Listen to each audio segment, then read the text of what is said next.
Hello, I'm Eric TC from Waking Magic, and I'm here to provide a collective outlook for the month of November.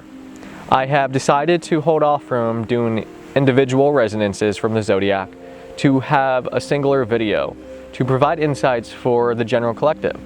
In this, I allow myself to take the efforts that would be necessary to provide those readings and to focus on larger things at bay. This includes my own personal experience of the journeys that I am walking, as well as that of which I want to culminate, such as podcasts and a couple other artistic developments. For I am one that has many outlets, this is merely an example of providing something that I wish to explore. And as it has been something that I felt was helpful to benefit and provide intuitive guidance to those who are tuning in, this has brought me great insight as well for what I am personally aligned to pursue. And this is important, so to give this collective message is my middle ground so that I can still provide this intuitiveness to help others who are going through it. So understand that this is a general reading and we're going to give an insight for what is unfolding collectively. I already have a sense, but I will be using my deck Wanderlight Tarot, which is the travel size version of my larger deck I have self-published and hand illustrated. For more information on that, you may check out below if you wish to support, as well as the Patreon if you want to see the future decks being developed. So at the time being, I'm going to focus on this reading now. So let's give a nice little shuffle to these cards. And it's important that everyone's on their own journey, and that ultimately here, if you're tuning in, you're seeking guidance and understanding that there is something larger at play, and to have a awareness to take in what kind of insights may be provided for us on this journey is going to be helpful for each and every one in their own individual way. As everyone has their own perspective and their own walk of life, this is something that is important, that we must see the messages and see what resonates. Through the resonation and the clearing and understanding of the self, we can navigate our internal compass to take on whatever comes our way. So for those who are going through challenges and hardships, these messages may give you an external perspective to either confirm or give advice that can offer newer opportunities or ways of progressing on the current journey.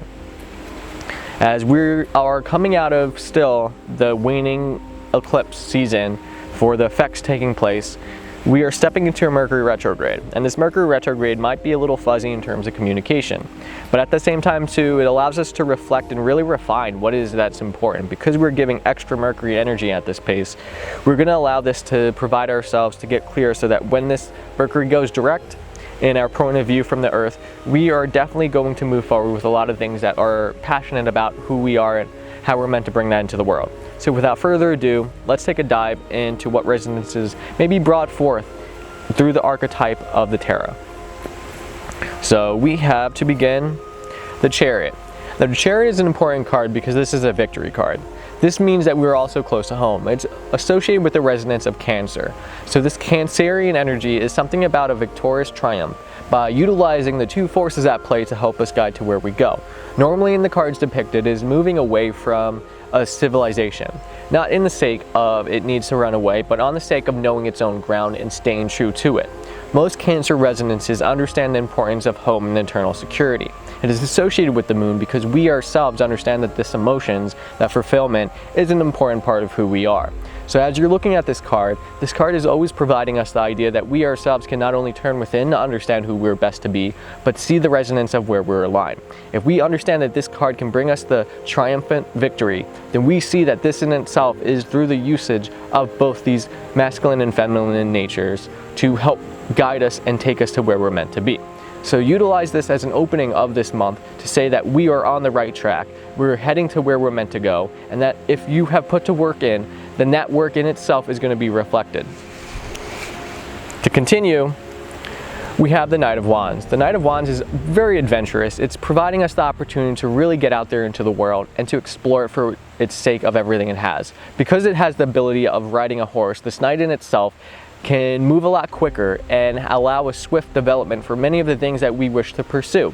As the wands themselves are a card in resonance of spirit itself and the fiery energies that drive our passions, we can see this as a motivation to help lead us forward into where we're meant to be. If we're going off the Chariot can give us this opportunity to really embrace that, and this will give us the horsepower necessary so that we can be guided and taken to where we're meant to be.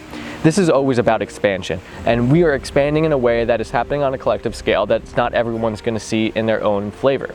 But if we allow that to be seen and experienced in who we are meant to be and who we are and the nature of our being, then that in its own right is going to give the opportunity that where we're meant to be is going to open up the avenues. So allow yourself to explore and take that opportunity of chance, because without that chance, you will not see the faith and outcome of what may come thereafter.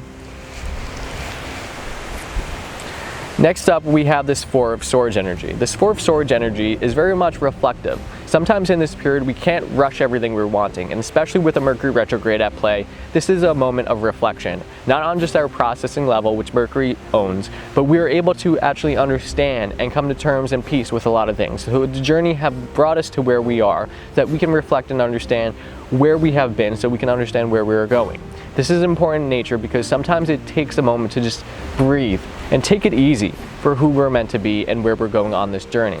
Like the fall season, the winds come and allow the leaves to fall, but it's the tranquility of witnessing it all occur that allows us the opportunities that we ourselves can take that and make the very best of it.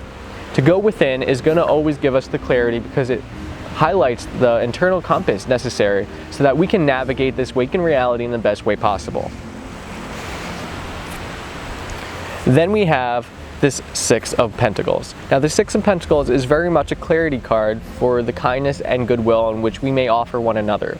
So you might see the synchronicity play a part in those who are willing to help us as well as those that ourselves are called and destined to help others. So if that is the case, see that as the means. In this card itself, I've illustrated it so that the knights themselves that are embarking through this kingdom are willing to help those who are in need, whether they're old, young, or just coming forth with the aid necessary. This is all a good sign for which we have the opportunity to step up and provide not only the necessary goodwill for others to receive, but to give them the best of themselves so they themselves, when they're not at their best of being, can be lifted and provided the opportunity to stay and embrace who they're meant to be, rather than fall into the vices and that which takes them down.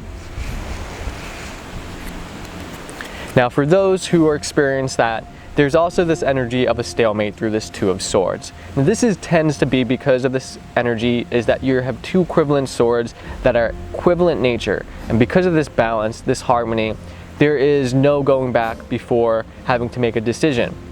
So the stalemate in itself allows more of a holding period in which you must understand that sometimes this is a part of the natural world and that we have to take and embrace each moment as it is. As we cannot live in the future and we cannot live in the past, we use the past to learn and we understand the future to guide us. But at the very essence, the present moment is where we're meant to be. And sometimes that needs stillness. Sometimes that needs us to understand that we cannot move forward and to embrace what is in the moment. Because without that, we won't be able to have clarity to understand that, to appreciate what is truly in front of us. And that present moment is where you will find the most guidance by allowing yourself to be, no matter what pain, no matter what gratitude you may express, this is all at the right moment. But to understand that we are the makers of our own reality, we do not have to allow what is holding us back to keep us back. Because we know ourselves, we can allow that to be more of a message to provide that opportunity. As two is this dualistic point of view, we're next brought into this Three of Pentacles. So this Three of Pentacles meaning that if any stalemates are at place, we're allowing the community and the opportunity of working with others to truly welcome in the solutions necessary. So as we work with others and provide that, we are building something that is greater than us. So when it is ourselves, sometimes we are our own island, but it is the support of others that takes us to where we're meant to be. So when we are allowing ourselves to connect and build the world we're looking to live within, we are building that piece by piece, and every single cog in that wheel, no matter how complicated it may be, has the part of free will. So when we're working with others, we help others grow because we share the visions, we share the resonance, and we share the opportunities that we wish to birth into reality. So see this as that great opportunity that is really going to strive us into where we're meant to be. And to continue things off, as we're ending things, we have the moon. So the moon is always there as a reminder to understand that there's an illusion at play. When the moon reflects the light of the sun, it is itself just a reflection of that. But when the moon itself reflects from the waters of the waves that it has its weight for, we see that these crashing waves offer an unclear sight of what may be the moon in itself. Even though it reflects the light on its own path, it is in itself an aspect of water, an aspect of the inner internal being. So when we are allowed these emotions to get clear, we understand that these emotions that may be brought forth are the most aligned. And just because we may react, just because we may feel, does not mean that we're looking at the bigger picture at play. It is the illusions that we can get caught in that can hold us back. So it's important to understand what is an illusion, what is truth. At this moment in time, very much for everyone in experiencing this earthly journey, it is important to see what is, and that will provide you the most knowledgeable point of view to take on any situation as it comes your way. And we're leading this off with a nice page of cups. So this is an opening up of the heart. This is opening up of the things that we are feeling emotionally connected to, whether that is the family, those who are around us, or the passions that we want to nurture and bring into being, or our own cups that we wish to fill. This is a very youthful energy, so that we ourselves can see in the light of our own selves and be open to it, because when we understand the world is so big and wondrous, we are willing to explore that, and the emotional depths necessary to see that this is possible opens us up to the very essence in which we experienced with our first love. Because of this, we allow ourselves to truly connect and feel something that is strong within us, and that is going to guide us to where we're meant to be. And to wrap up this reading for the collective, we have the sun. So it's very interesting to receive the sun after all this, because it's going to embrace the light of who we're meant to be and who we're meant to shine as. This is a very important message because it wraps up clearing the essence of the moon, so that we have not only clarity, but the necessary guidance to not only embrace our truest of selves, but to bring that forward in a way that nothing else ever can. Because of our light, we are the shine and the child essence of who we're meant to be. If you were to ask the sun, does it shine by choice? There will be no answer, because it just does so. So in our path, what we're meant to be is what we're meant to be. So if you understand your truest of self and you allow that clarity to be embraced, you allow yourself to shine in a way like no other. And to do so does not take the effort or concentration or willpower, because all on its own, it's just who you are and who you're meant to be. So if you can embrace that very factor, then all this month will be is nothing more than bringing you towards who your best of being may be, as well as the goals and achievements you wish to accomplish in this earthly desire, as well as the growth necessary to bring you to where you're also are guided to. So allow and understand the divine essence of what is happening right now, because this provides us the light and clarity necessary to move forward. So without further ado, with this wind all taking that place, I shall wrap up this reading and provide this one last message to continue going forth, as this Knight of Pentacles is going to give us the motivation to just keep going. Don't give up, and to realize your dreams at the best of their being. It all takes time, and sometimes we have to persevere through anything and all obstacles that may be in the way. But if our heart's in the right place and we're truly aligned to our truest of selves, then the navigation and the compass within will give us the opportunity to provide that doorway so that we may walk through it and achieve that. So I hope this reading may give those who are tuning in any insights and external perspectives to what you're going through. And may this message in itself reach those who are necessary. So I thank everyone who has tuned in, and as always, stay true.